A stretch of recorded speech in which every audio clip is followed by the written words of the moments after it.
And one of the things that we're seeing now as far as trends go is the freer jurisdictions are in many ways becoming freer, and the more totalitarian jurisdictions are in many ways becoming more totalitarian. And I expect those trends to continue indefinitely. So get out while you can. This is Kaiser Johnson with Liberty and Finance, and this is the Miles Franklin Weekly Special for December 16th through December 23rd, 2024, while supplies last. This week we featured 2024 1-ounce silver eagles at just $4.85 over spot, one of the lowest premiums we've seen in years. We have a limited supply, so these are first come, first serve. Next, 2024 1 10th-ounce gold eagles are just $44.99 over melt per coin. And finally, 1 10th-ounce Gold Britannia are just $29.99 over melt per coin. All of our specials this week are IRA eligible. And if you'd like to learn more about a precious metals IRA, call us and we'll be happy to help you in that process. To order our specials or any of the many other options we have available, call us at 1-888-81-LIBERTY. That's 1-888-815-4237. We're available after hours and on weekends, and we look forward to speaking with you. Welcome back to Liberty and Finance. We're delighted to have this returning guest, Alex Newman, a journalist and student of many topics that are pertinent to our audience here on Liberty and Finance, and a contributor at Epoch Times, joins us this Friday, December 20th, 2024. Alex, thanks for joining us again on Liberty and Finance. Great to be here. Thanks for having me down again. I had invited you back because we just had an announcement a day or two ago that California Governor Newsom has declared a state of emergency for the state of California as a preventative measure about the avian bird flu.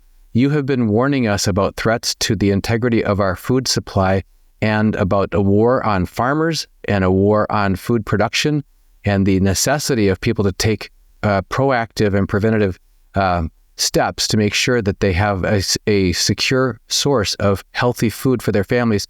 Can you weigh in for us on your study of this topic in general, and whether this may in fact be the first shot over the bow, and now it begins, of the food crisis of 2025?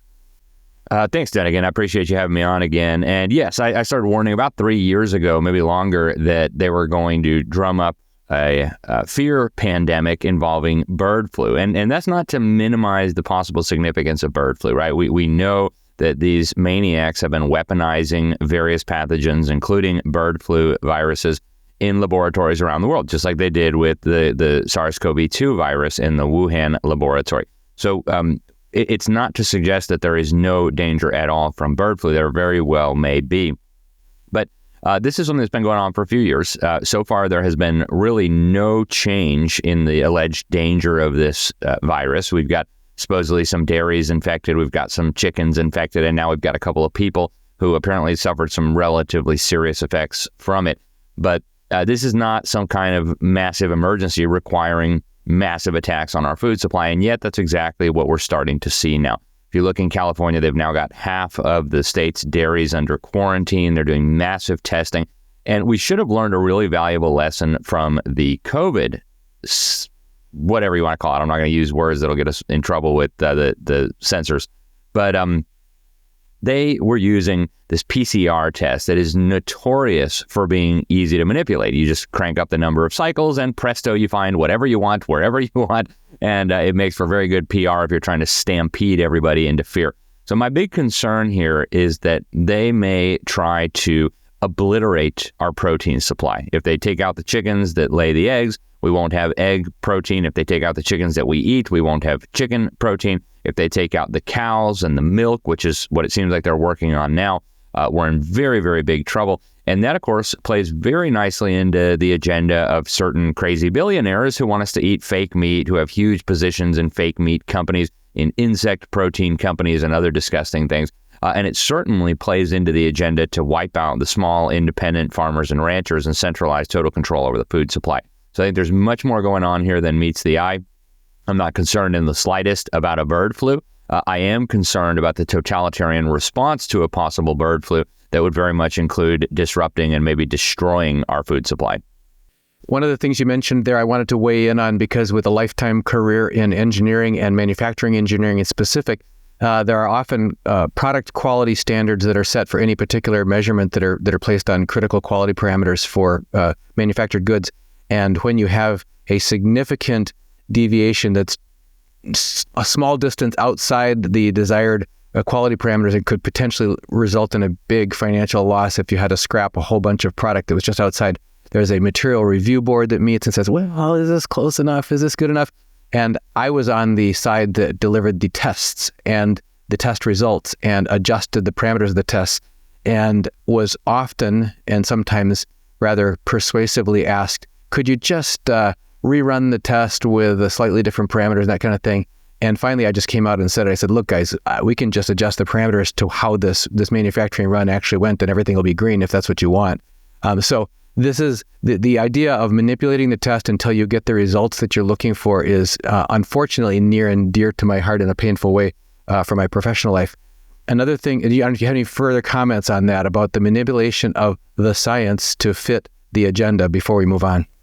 Yeah, I think, Dunnigan, people just need to remember the last few years, right? We've been told that everything's back to normal, just get along with your life, forget anything happened, amnesty for everybody who was involved in that, and nothing to see here. But we should have learned some really valuable lessons, including the fact that the media cannot be trusted, the fake news, the politicians cannot be trusted, and especially the public health establishment cannot be trusted. They destroyed millions of lives. They upended society. They destroyed our supply chain, to say nothing of the health consequences of these decisions. And so I would urge everybody to regard everything with skepticism. Regard me with skepticism, right? Check what I'm saying. If it doesn't make sense what I'm saying, then throw it out the window.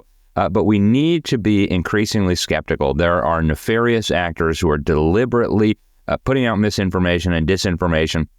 There are people with enormous conflicts of interest here, right? Look at who is benefiting from some of this growing hysteria. The testing companies are making a killing, right? Look at the connections of some of these people that are making a killing to the politicians who are stirring up the fear porn, the hysteria, and be very, very weary. We can no longer trust institutions and experts to tell us the truth. We need to use our own common sense. We need to use our own research abilities. We need to listen to a diversity of perspectives and then come to an informed conclusion. And we must never, ever, ever allow the destruction of liberty, the destruction of individual choice under the guise of dealing with some real or imagined emergency ever again. Now, I want to nail down really hard because we've interviewed constitutional attorney Dr. Edwin Vieira multiple times on our channel. He points out to us that the word emergency and this whole concept of emergency powers does not exist in the Declaration of Independence, in the Constitution, or in the Bill of Rights. It is not in our founding documents of our country. And yet, over the past 4 years, we have seen some egregious examples. California, we've seen them in Michigan, we've seen them in other states where, or even in local jurisdictions where anywhere from at the county level or the mayoral level or the gubernatorial level, we've seen all kinds of edicts coming laid down. Sometimes it's on behalf of, in accordance with international guidelines and that sort of thing. Sometimes it's just because I have the right to declare an emergency. And those ideas usually are based in the if there was a natural disaster, and it's absolutely unsafe for people to be out there interfering with emergency vehicles and that kind of thing, putting more people in harm's way, that sort of thing. But this is entirely different. This is something we've been told to expect. That we've been told is coming. To something that we've been told, maybe by the time the next administration arrives, you're going to have this kind of a problem. What about this bizarre nature of this foreshadowed, forecasted? You won't say exactly pre-announced. They don't announce exactly the date, but it's almost that far. These ideas that these emergencies, which are unconstitutional powers, are being planned to be used in advance. And we're being sort of conditioned to expect that, oh yeah, this is what's coming. And conditioning is the right word. I don't watch much Hollywood propaganda, except maybe as sociological research project to see what the masses are being conditioned to believe. But over and over again, you have these films, you have these TV shows that condition the public. Oh, something scary. Government declares an emergency. Everybody bow down. And if you actually read the emergency declaration by Governor Newsom, which I did before coming on the show today, you see these incredible power grabs, right? One of the things that it says in there is all residents are to obey the direction of emergency officials. It's like, forget your own brain, forget your own freedom, forget your own property. Whatever you're told to do, you must do. And that's not to say there's never an emergency, and that's not to say that there's never a valid reason for government to declare an emergency. But I think really when we talk about emergencies, and to his credit, Governor Newsom does talk about this a little bit in his declaration, we need to be talking about loosening government restrictions on things. Like if you have an emergency outbreak in some place and your state's licensing procedures are preventing doctors from other states coming in and helping out with the emergency, then okay, we have an emergency. Let's temporarily waive those statutory requirements that say every doctor practicing in the state has to have a California license to be able to practice here. That's an understandable thing. What is not understandable or acceptable in any circumstance is for a governor or a mayor or a president or anybody else to usurp dictatorial control and try to legislate through an emergency proclamation. An emergency proclamation doesn't suspend the Constitution. It doesn't suspend your God-given rights.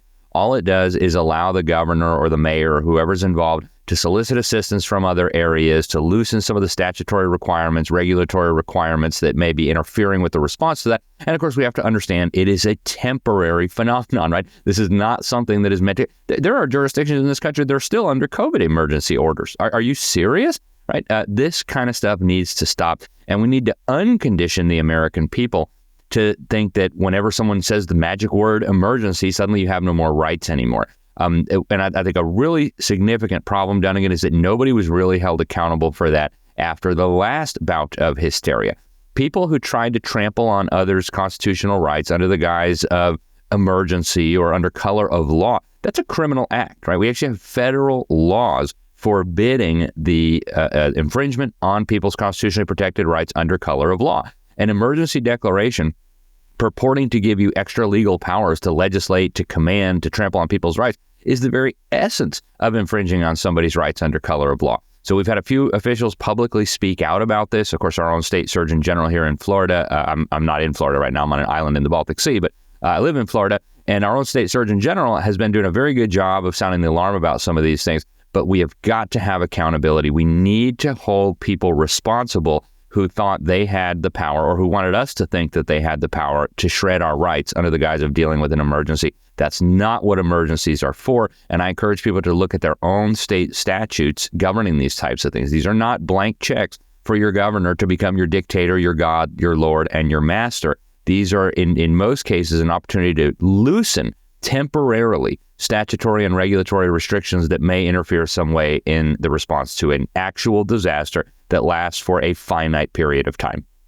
Specifically the area of a food-related crisis, and this is absolutely, if you're going to declare sweeping emergency around flocks of birds for their poultry for meat or poultry for eggs, or whether it's cattle, that sort of thing, we've seen in the past massive cullings of entire flocks and herds in cases similar to this. This is of grave concern for the food supply. My wife and I tend to try to eat very healthy. We've been trying to up our food game to looking for pasture-raised poultry and pasture-raised meats and that sort of thing. We have some suppliers that we order from online. Many of them are running out of their supplies. We're going to get to that in a minute on what are actions people can take. But along the way, the idea that it could be actually in the minds of those in the power positions to intentionally withhold the food supply, to really take the next salvo in this war on farmers, war on ranchers, war on people who need to eat. And we from the quote from our guest, James Rawls, the founder of survivalblog.com, he says, "We are living in the age of deception and betrayal. Prepare accordingly, invest accordingly, and relocate accordingly." We're going to talk about the prepare accordingly at the end as far as shoring up our individual families and communities' food supplies. But in terms of this idea of living in the age of deception and betrayal and acting accordingly, what are some specific actions you think that people would be prudent to do, or some habits that would be prudent to change, given this emerging reality that's presenting itself to us of deception and betrayal? Yeah, and I want to go back to what I said a moment ago about stop trusting people, stop trusting experts, stop trusting institutions. There are trustworthy voices out there. It's not to say that there are not, but use your own brain. God gave you a brain for a reason, right? Don't just trust whatever some guy in a white lab coat says, whatever some guy who managed to win an election legitimately or not says. You have to use your own brain. And we know that there are some huge agendas that are underway. I just got back recently from the COP29, the UN Climate Summit in Azerbaijan, in Baku.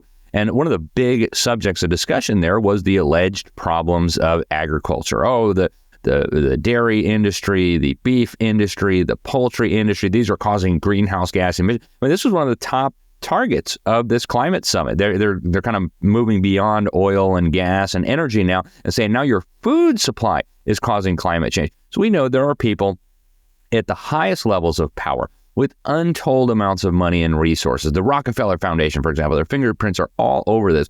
They're telling you they want to dismantle your food systems. They're telling you they want to shut down farms, ranches, and they're actually doing this all over the world under various pretexts. In Brazil, in South Africa, in China, in the United States, in the Netherlands, in Poland, all over the world, they're actively waging war on our food supply. So it doesn't take a whole lot of reasoning capability to say, the same people who are telling us that our food is bad for the planet and that we need to start eating their disgusting products like fake meat and insects are now telling us that we're in some sort of bird flu pandemic and we need to shut down our protein production. So some things to do starts with educate yourself. Stop believing the experts. Secondly, when you see that you are the victim of some sort of deception, and I agree with James, we are in an age of deception. We are swimming in a sea of deception on everything, right? Every issue, every single thing that impacts your life, whether we're talking about law, the environment, business, family, public health, all these things. We're swimming in a sea of deception. We must take prudent steps to protect ourselves, not just from the deception, but also from the consequences of the deception. And so I would urge people, don't be scared, right? Fear leads you to make very dumb decisions. Fear leads you to make decisions that may actually harm you and your family in a very significant way. So approach these things in a calm, cool, rational, and composed manner, and don't go with the herd, right? Humans have this kind of natural instinct to want to just go with the herd. When you see the herd running over a cliff, you should stop and say, wait a minute, I don't care if I'm going to stand out from the herd. I don't care if people are going to call me names. I'm not running over the cliff with you guys. And so here we're talking in the context of food and public health. Now that you realize we're swimming in deception, figure out what the deception is, figure out what the agenda is, and then take appropriate steps to protect yourself. Here we're dealing with food. Make sure you and your family have an adequate food supply that will last you at least for the duration of some sort of massive chaos within our food supply. Just to underscore one of the things you mentioned, these summits, these climate summits and global initiatives around climate, or using climate as the justification for a narrative that interferes with people's freedoms, with their natural ability to derive food and sustenance from the land, etc., flies in the face in the stark contrast. It's just such a shocking contrast with, for example, China having over 1,100 operational coal-fired power plants, and building another one per month.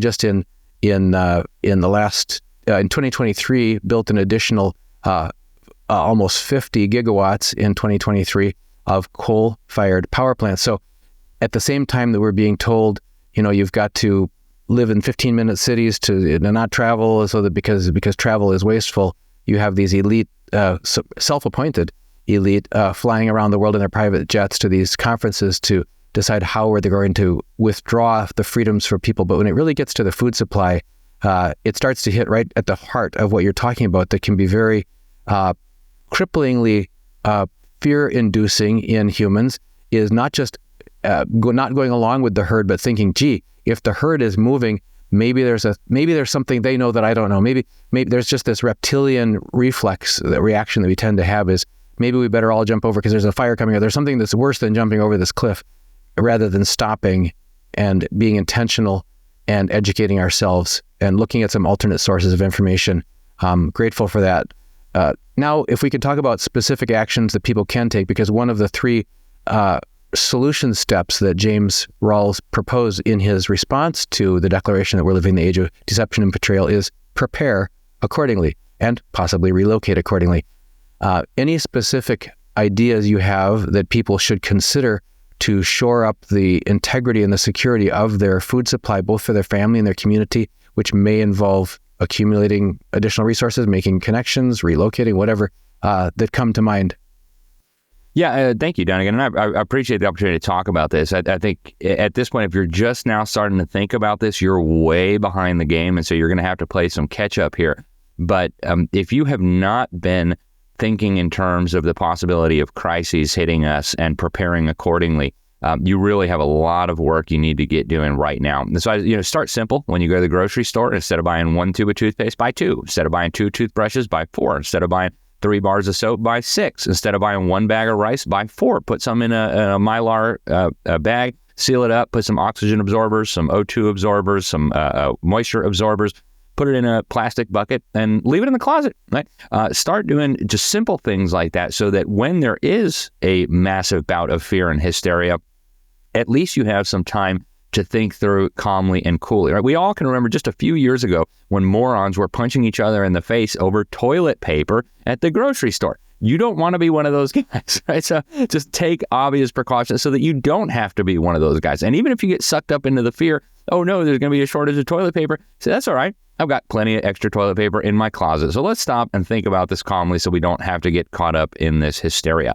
I would encourage people, if they can, to move to jurisdictions that are more friendly to freedom. And this is a no-brainer. And there's really very few downsides. Yes, I get it. You have to move. You have to leave your people in that area. But as far as, even if there is no big crisis that hits, you're going to live in a freer area, which is going to mean more prosperity, more liberty, better opportunities over the long term. So this, for me, is a no-brainer. If you live in New York or California or Illinois or New Jersey, you really seriously want to think about finding some other place for your family over the long term. It doesn't mean you have to pack up and leave tomorrow, but I do agree with James. You want to think strategically about where you're going to be, and one major consideration ought to be freedom. And one of the things that we're seeing now as far as trends go is the freer jurisdictions are in many ways becoming freer, and the more totalitarian jurisdictions are in many ways becoming more totalitarian. And I expect those trends to continue indefinitely. So get out while you can. As far as education, we've talked about this many times on your program, Donegan, but I want to emphasize again and again and again and again, your children are in fact some of the primary targets, not just of the deception, but of the ultimate agendas here to eliminate individual freedom, to eliminate private property rights, to centralize control over the food supply and all the other essentials of life.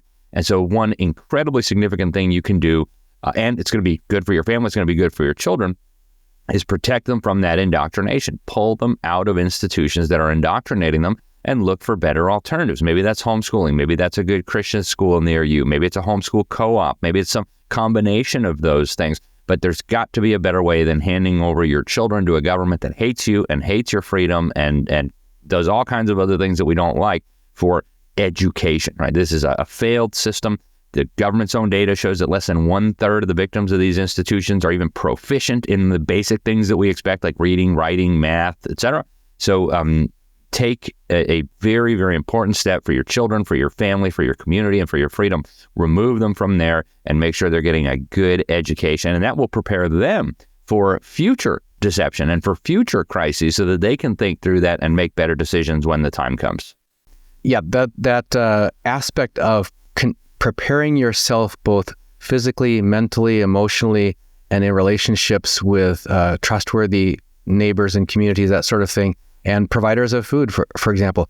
One of the things you mentioned about halfway through this interview was about the idea that when there are emergencies, we need to, and the way that we've survived as humans is by being adaptable and responsive to the needs of our own families and the needs of our communities in times of trouble, and even reaching out across state lines and that sort of thing to be helpful. We saw some very seriously concerning interference with that, the attempts of Good Samaritans to reach out during the flooding in the Southeast over the past quarter or so, following Hurricanes Helene and Milton. And there were some pretty egregious interferences with people's freedom and ability to help each other. That looks like another area that we need to think outside the box and go back to basics and go back to it. Trusting our gut is if you have the urge and the ability to help another through your skills, through your resources, whatever, to resist any interference possible from no matter how official they sound, sources that are telling you don't have the right to help each other. And that can happen in helping each other in food supplies. We've had those good acquaintances who raise meat and egg-laying birds, and their rules in their township were saying that you can't directly sell without all kinds of licensing and all that. You can't sell meat and you can't sell eggs and that sort of thing. So they just gave them away to friends, and sometimes friends would give them chicken feed on their porch. It would just show up, that kind of thing. So the creativity and being stubborn at being a human who is using all of your faculties and all of your freedoms that God gave you is one thing. I know you've talked about this in the past, but any specific ideas that you can plant for people to go, I could do that, or I should encourage in my local area to make sure that we have these relationships established, so that if times do get stranger, we can be more resilient as a community. Yeah, absolutely. That is so important, Dunnigan, to emphasize. We need to be helping our neighbors. We need to be helping our friends. And we need to be thinking in exactly those terms. And there are very often loopholes to these types of things, like the situation you just mentioned where government wants to crack down and doesn't want to let you buy or sell from your neighbor who might produce chickens or whatever.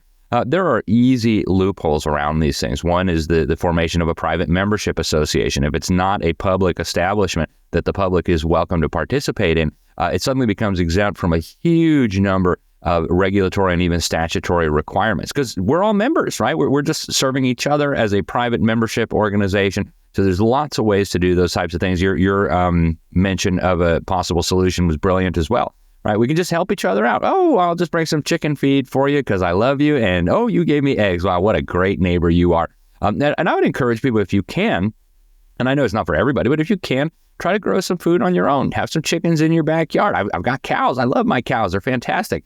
We had chickens for a long time. Not everybody can do that, I understand, but you can reach out to other people in your community, in the outlying areas of your community, and start developing those relationships right now. We buy a huge amount of our dairy, our meat, our chicken, and our eggs from local farmers, and we've got relationships with them now. They've come to count on us purchasing those things. And so Walmart could shut tomorrow and we would still be okay with a lot of the essentials that we need in our home. I've got a lot of kids to feed, and I don't want them to be hungry. I don't want to go have to beg the clowns over at FEMA to help me out. And so these are just prudent precautions that one can take. And even if everything works out great, there's no emergency, everything continues as it is, prosperity comes roaring back with the new administration, even then you have healthier, delicious food, you're supporting your local economy, and you've got a good relationship with a local farmer in case hard times come at some point in the future. So it's a win-win-win-win all around. And these are things that you want to start now. You don't want to wait until people are punching themselves over toilet paper in the Walmart.